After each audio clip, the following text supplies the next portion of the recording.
Located 12 kilometres southwest of Sydney's central business district is the city of Rockdale. Rockdale today is a highly urbanised area with significant industrial and commercial precincts, bordered by Sydney International Airport and served by major road, rail and bus transport connections. It has a population greater than 100,000, which is projected to increase due in part to its proximity to the Sydney CBD, lifestyle benefits, access to transport and employment opportunities. The city of Rockdale is also characterised by some unique and beautiful natural assets, including that of the Cooks River catchment, Walleye Creek natural corridors, Lady Robinson's Beach, wetlands, bushland and more. Sydney's steadily increasing population, and in turn high reliance on increased housing and roads, however, is threatening to damage and destroy these natural areas. These threats include the proposed F6 WestConnex motorway, the future Cooks River Cove site, as well as the overdevelopment that is occurring at Walleye Creek. According to a planning and infrastructure paper released by the New South Wales Government in 2013, Sydney's population is set to grow from 4.3 million to 5.6 million over the next 20 years. There is also set to be a 14% population increase in Sydney South, which is where the city of Rockdale resides.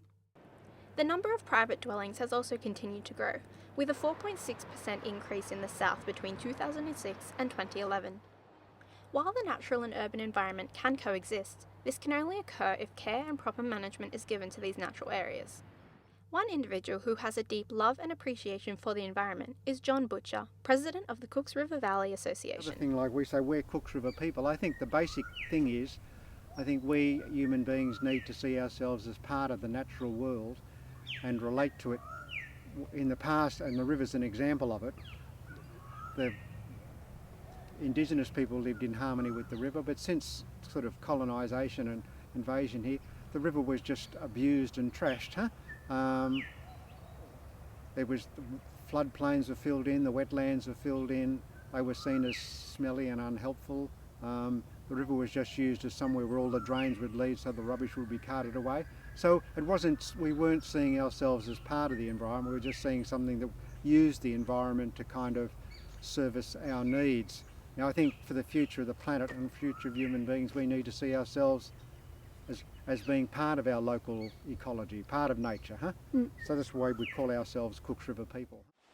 Not only are these areas important for aesthetic and environmental reasons, they also provide the community with places of recreation and leisure, a sentiment that runs true with David Deckel, Manager of Urban and Environmental Strategy at Rockdale Council. Well, in a special place like Rockdale, which is highly urbanised, very close to the city, we need to remember that natural areas play vital roles in being almost the lungs of the city.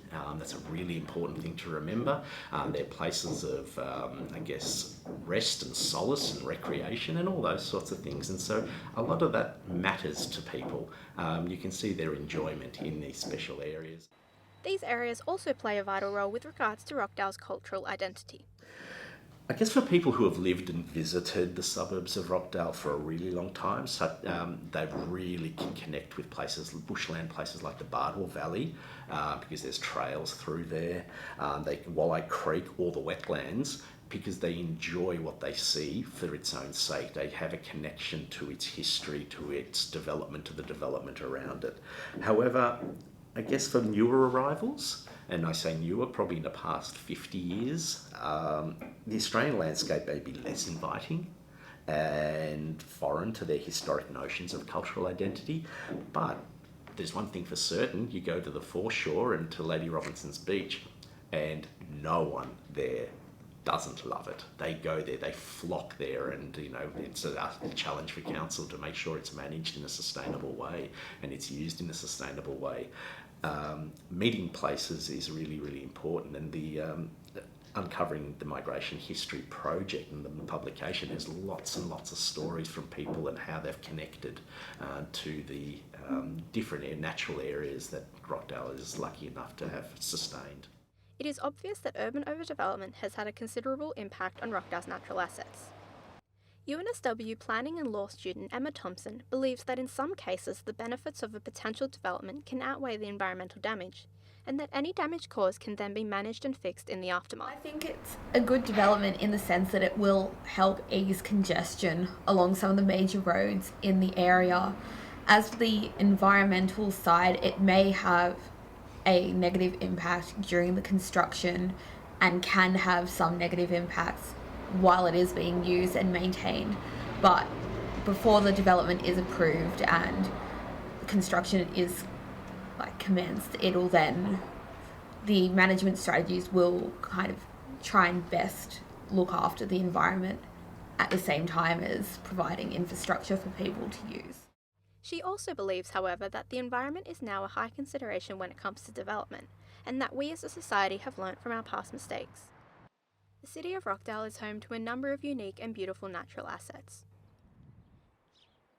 While these areas are increasingly under pressure from Sydney's rapidly growing population, and in turn housing and roads, laws, strategies and community activism are paving the way for a bright future for these areas, one where they can coexist with urbanisation and be protected.